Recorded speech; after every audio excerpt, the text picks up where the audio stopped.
네, 안녕하세요. 오늘은 지난 시간 공부했던 경영해고에 이어서 또 두 가지 주제를 공부를 해보고자 합니다. 우선 첫 번째 주제는 해고 이외의 근로관계 종료 사유인 그 근로자가 사직서를 제출하거나 합의해지를 하는 경우를 공부를 해볼 건데요. 우선 여기서 중요한 사항은 그 근로자가 아무리 사직서를 제출을 했다고 해도 그것이 사용자의 강압으로 인하거나 그런 대가로 인한 비진의 의사 표시의 경우에 그 사직서 제출이 무효가 된다는 말이죠. 그렇기 때문에 그것은 실질적으로 해고가 될 수도 있고, 그 해고에는 저희가 계속 배웠듯이 23조 1항, 근로기준법 23조 1항에 정당한 이유가 필요하기 때문에 어떤 문제 사안에서 사직서나 합의해지 관련된 내용이 나온다면 사직서 합의해지에서 내용을 끝내지 마시고 이것이 무효일 수도 있어서 실질적으로 해고이고 그래서 정당한 이유가 필요하다, 이런 식으로 좀 논의를 확장시켜서 전개를 해주셔야 됩니다. 우선 제일 중요한 의의부터 한번 살펴보자면, 해고의 의의란 사용자의 일방적인 의사로 인해서 근로관계가 종료되는 것을 뜻합니다. 그렇지만 아무리 사직, 합의해지라는 명칭을 지녔다고 하더라도 그 실질을 따져보면 그게 해고인 경우가 있기 때문에 좀 문제가 될 수 있습니다. 그렇다면 계속 말씀드리고 있는데 사직과 합의해지의 의의를 공부를 해볼게요. 우선 사직은 해약고지라는 말과 동의어인데 근로자 측에서 근로계약의 해지에 의사표시를 하는 것을 사직이라고 보고 있습니다. 저희가 계속 일상적으로나 실무적으로 제일 많이 쓰고 있죠. 그러고 합의해지라 함은 근로자가 이제 근로관계 종료를 뜻하는 의사를 청약을 하고 그 청약을 사용자가 승낙을 해서 그것이 근로자에게 도달하는 것까지 이 전체적인 과정을 합의해지라고 보고 있습니다. 그렇지만 이 두 가지에 대해서 근로기준법상의 별도의 규정이 마련되어 있지 않고 관련된 제한도 없습니다. 그렇기 때문에 저희는 민법 660조를 살펴봐서 적용을 해야 되는데요. 우선 민법 660조에 따르면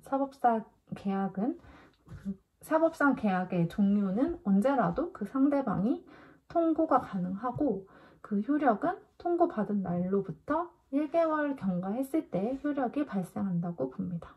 그렇기 때문에 근로자가 이게 사직이라면 근로자가 사직 의사 표시를 한 날, 그 날부터 1개월 뒤에 효력이 발생하는 거고, 합의 해지의 경우라면 근로자가 사직의 의사 표시를 하고 사용자가 승낙을 했을 때 그 근로자에게 도달받은 날, 그 날부터 1개월 후에 그 근로관계 종료의 효력이 발생한다고 보시면 되겠죠.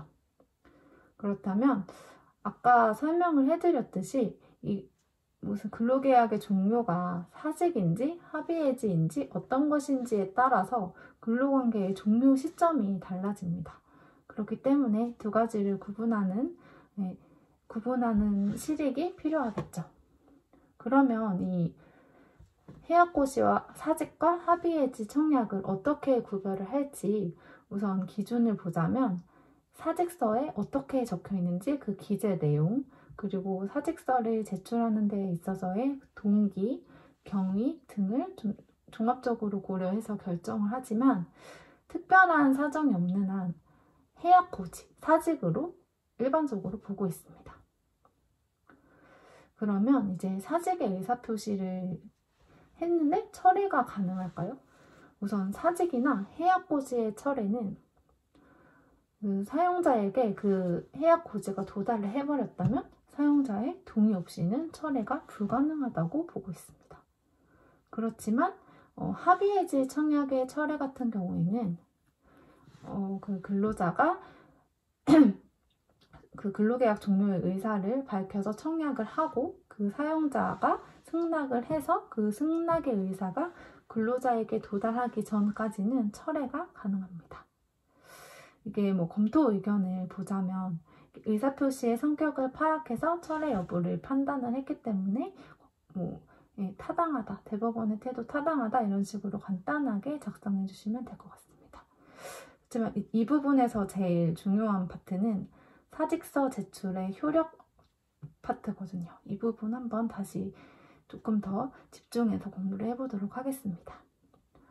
우선 민법 107조 1항에 의해서 의사표시가 표의자의 진위가 아니더라도 우선 효력은 발생을 합니다.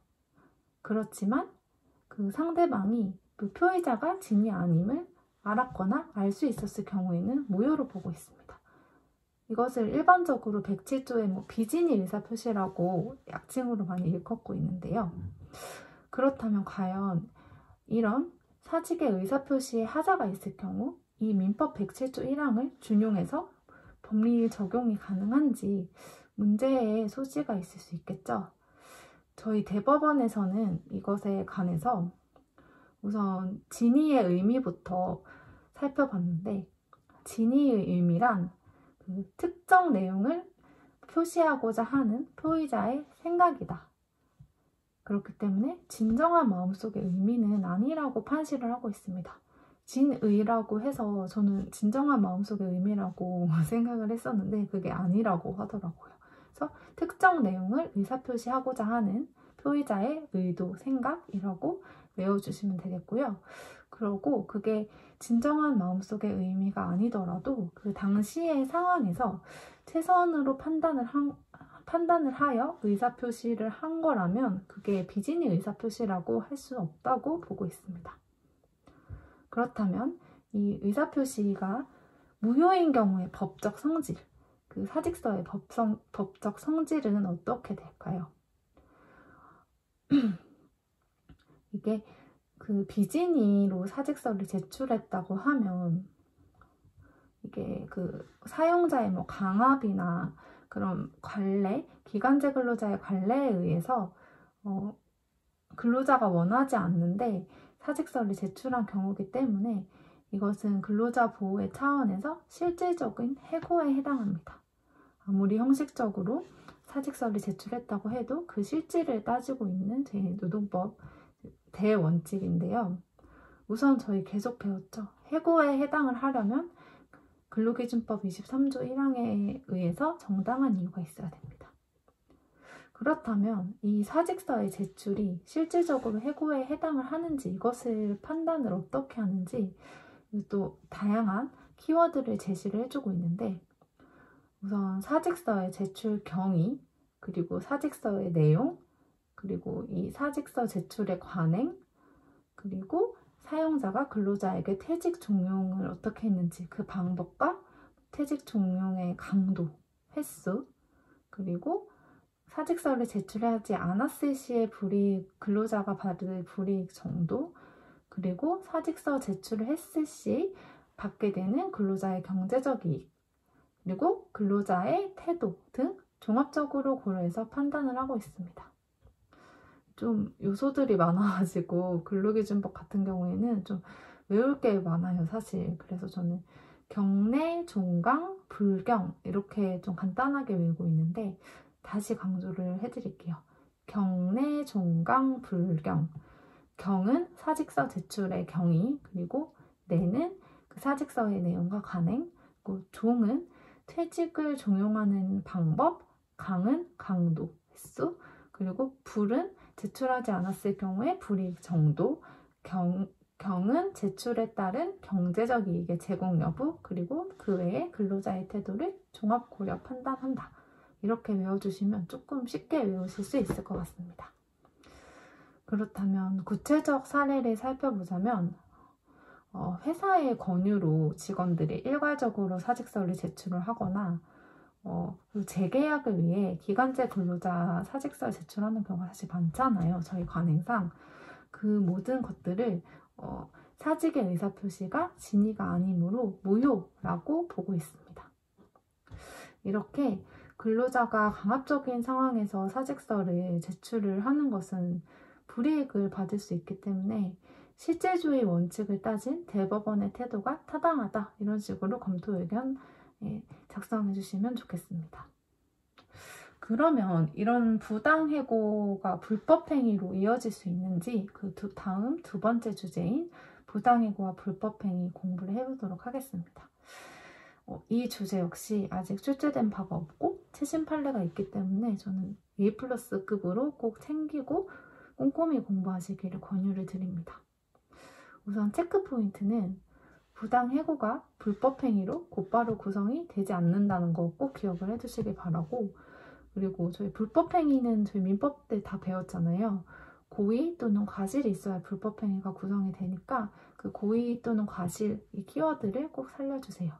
그리고 불법행위 관련 조문은 저희 군기법에는 없기 때문에 민법 750조를 준용하고 있습니다.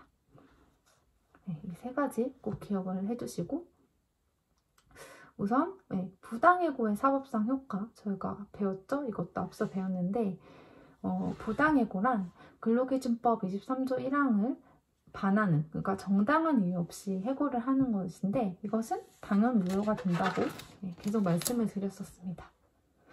그러면 이렇게 부당해고를 받은 피해 근로자가 민법 750조에 따른 불법행위를 주장을 하고 그것에 대한 손해배상 청구를 할 수 있을지, 이건 역시 좀 문제의 소지가 될 수가 있는데 저희 대법원에서는 원칙적으로는 그 부당해고 자체만으로는 곧바로 불법행위가 구성되지는 않는다고 판시를 하고 있어요. 그래서 원칙적으로는 곧바로 부당해고가 불법행위를 구성하지 않는다. 이게 원칙입니다.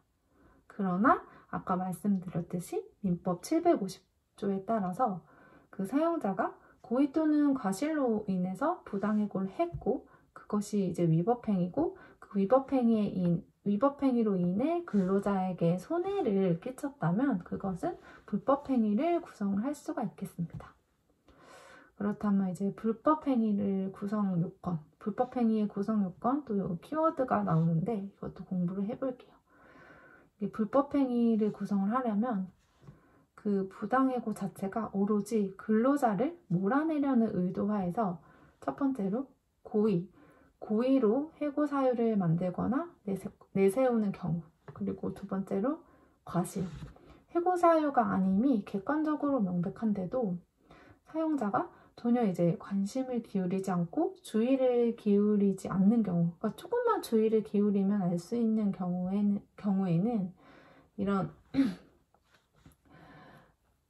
이러한 이제 해고 자체가 건전한 사회적 통념이나 사회 상규상 용인될 수 없음이 분명한 경우에, 그럴 경우에 그 해고가 위법하게 되고 그게 상대방에게 정신적 고통을 가할 수 있기 때문에 그것이 불법행위를 구성한다고 보고 있습니다. 그래서 아까 말씀드렸듯이 고의와 과실이 인정될 경우 그게 이제 위법하다고 보고 그 위법이 그 근로자에게 손해를 가하게 돼서 불법행위가 구성이 된다. 이 플로우입니다. 이게 키워드가 복잡하기 때문에 다시 한번 살펴볼게요. 그 부당해고가 불법행위로 곧바로 연결되진 않고 고의 과실이 필요한데 그 고의는 어떻게 따지느냐.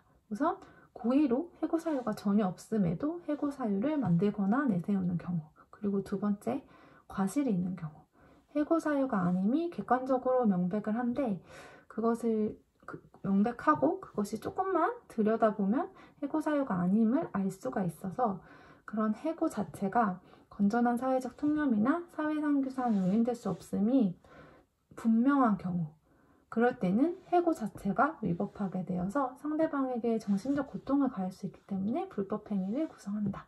네, 이 논리입니다. 그러면 이제 불법행위가 인정이 됐을 때 근로자는 임금 청구권 그리고 손해배상 청구권을 이제 선택적으로 사용자에게 청구할 수 있습니다. 우선 민법 538조에 따라서 해고를 당하지 아니하였더라면 이제 그 계속 근로를 했더라면 받을 수 있는 반대급부인 임금을 요청을 할 수 있고요. 그리고 민법 750조에 따라서 불법행위에 대해서 내가 받은 고통에 대한 손해배상 청구를 할 수가 있습니다. 이 두 가지는 선택적으로 행사가 가능하고, 민법 538조는 저희 근로계약에 근로계약에 의해서 발생이 되는 조문이고, 그리고 민법 750조는 근로계약과는 무관합니다. 그렇기 때문에 이 양자는 법적 성질과 그 근거를 달리하기 때문에 선택적으로 청구할 수 있다. 이렇게 정리하시면 되겠습니다. 그러면 이 이외에도 그 근로자가 부당해고와 불법행위로 받은 정신적인 손해배상 청구가 가능할까요? 판례는 불법행위를 구성했을 경우에 정신적 고통에 대한 위자료 역시 배상 책임이 있다고 보고 있습니다. 그 이유로는 그 근로자가 부당해고를 당한 후 직장을 복귀를 한다고 하더라도, 그리고 해고 이전의 상태로 돌아간다고 하더라도 사회적 사실로서의 해고가 소급되어 소멸하거나 해소되는 게 아니기 때문에 단지 그 임금을 지급하는 것만으로는 정신적 고통의 손해가 완전히 치유된다고 보지 않기 때문입니다. 네, 이렇게 오늘은 부당해고와 불법행위 방금까지 공부를 했고, 그리고 사직과 합의해지 공부를 해보았습니다. 네, 조금 두 개 다 간단하지만 출제 확률도 높고 키워드가 좀 까다롭기 때문에 외우실 부분이 많았는데요. 좀 제가 강조한 부분 잘 외워주시면 작성하시는데 큰 어려움은 없을 것 같습니다. 네, 그러면 저는 다음 시간에는 기간제 근로자에 대해서 공부를 해보고, 그 다음에는 이제 노동조합법으로 넘어갈 예정입니다. 네, 오늘도 들어주셔서 감사합니다.